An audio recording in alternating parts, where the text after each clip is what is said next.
to Morning Chapters. Yes, right here on the Morning Brief. We have the Morning Chapters live for you, by the way, from Abuja, the nation's capital. And as you've seen, we have joining us for today's Morning Chapters, Judith Ame, who's the author of Slavery Has a New Name. She's also a legal practitioner, and she's right here with us in our Abuja studio. Judith, good morning. Good morning.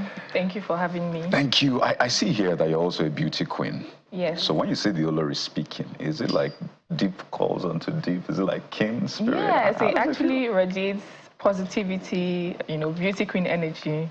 She's actually very beautiful and very outspoken. I like her a lot. I've always loved her. That's beautiful. So women supporting women. I love that. Yes. So let's get into your work. Slavery Has a New Name. First, the title is very eye-catchy, because I want to know what's the new name of slavery. But this book is about human trafficking, and I know that there's been a lot of work, a lot of talk. We've done a lot of reports, even investigative pieces about human trafficking, but it is still a thing in 2025. Yes, it's still very much a thing in 2025.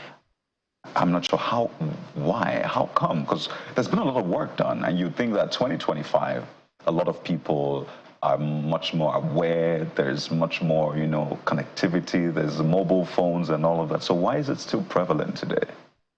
For me, I think it's still prevalent because there's a lot of work going on actually about human trafficking, but then are we actually tackling the root cause of the problem?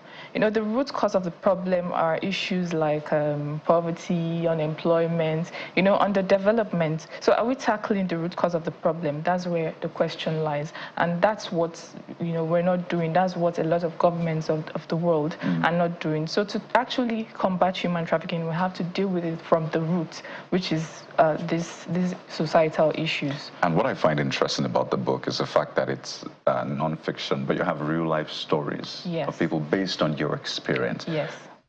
What would be one of the most striking human trafficking stories for you from the book? Give us a little insight. Okay, I've actually had a lot of stories that are quite striking to me, and one of them would be the experience of someone very close to me.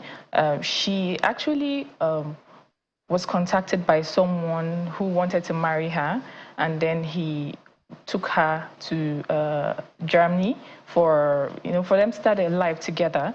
And then unknown to her, she was thinking that was like a marriage and the man loved her and all that, but unknown to her, he actually married her to harvest her eggs for the purpose of trafficking. So she didn't know about it till after some years.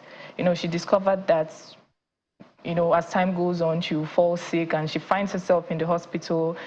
All these doctors around her injecting her with different things, and it was along the line she got to know that they were actually trying to harvest her eggs for sale. So when she found out about it, she contacted some lawyers, and then she took the case to court.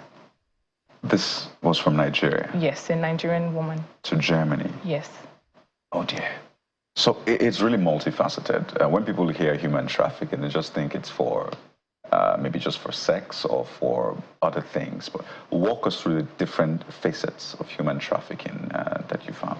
That's actually one of the reasons why I wrote the book. Yeah. When you talk about human trafficking, a lot of people think it's all about sex trafficking. That's what comes to the mind of everyone. But it's actually, sex trafficking is just a fraction of the entire concept. There are different kinds of trafficking. We have the organ harvesting. There is the child soldiers, which is not very common, which a lot of people do not know about. There is the child labor, which a lot of people practice and they do not even know that they are into child labor. So many companies, so many manufacturers, they hire children for their labor practices, which is actually wrong. And then we have things like the forced criminality and forced drug trafficking, which actually carries death penalty in so many parts of the world. So all these are different kinds of human trafficking. I'm really curious about that because you're also a lawyer, yes. Right? But let's go over to Lagos. Jeffrey is right there in Lagos. And, Jeffrey, this book is quite gripping, some of the experiences there. And, these are some of the things we talk about. We've done reports and investigative pieces about. But Jeffrey, over to you now. Okay, let me, absolutely, the picture that we see as far as human trafficking is concerned, I'm sure, and I'm happy rather that she has brought it to the fore. But let me ask you, in practical terms, what are the major drivers that you've seen? I know you can posit it in jurisdictions across board, but what I always like to look at some solution in this sense. So I want you to talk solution now from your investigation, from what you've seen.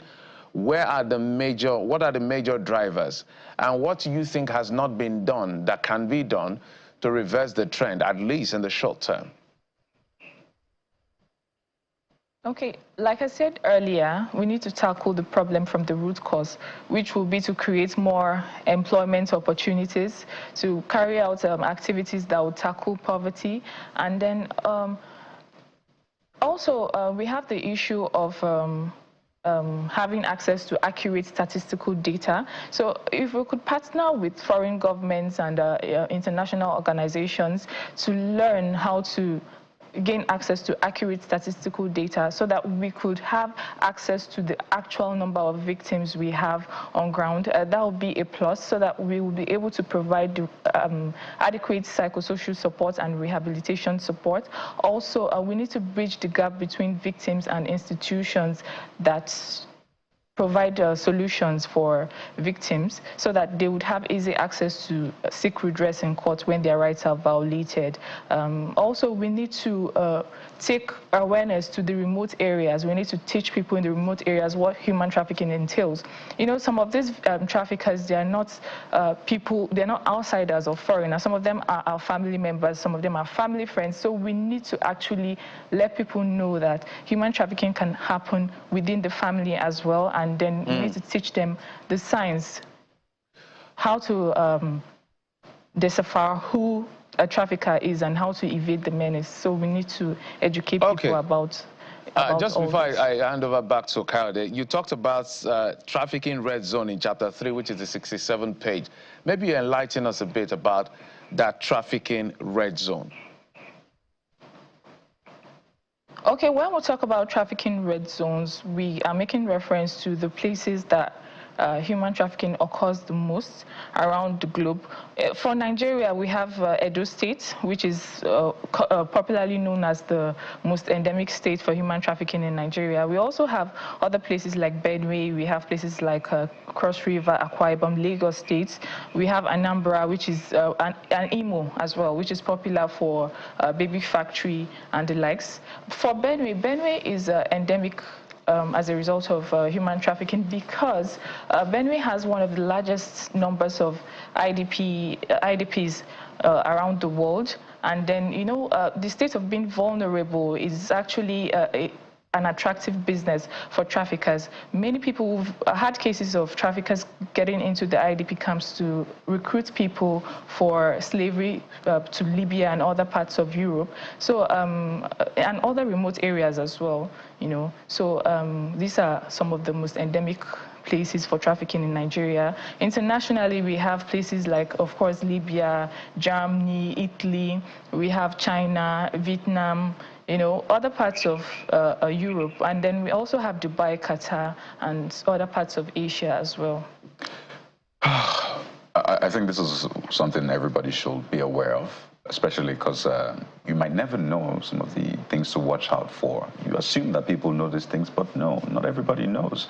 So it's good that you've written something on the legal bit. You talked about it, maybe more stringent laws regarding, you know, human traffickers and the rest. And there's also the very extreme case of people who willfully, who do not mind, at least they get money to send back home in that sense. But great work you're doing. I love that you're combining your work as a legal practitioner, the NGO, and then the beauty queen bit to come up with this. We've been speaking with Judith Ame, who's the author of Slavery Has a New Name, legal practitioner, beauty queen. Thank you so much for your time, and thank you for the great work. Thank you for having me.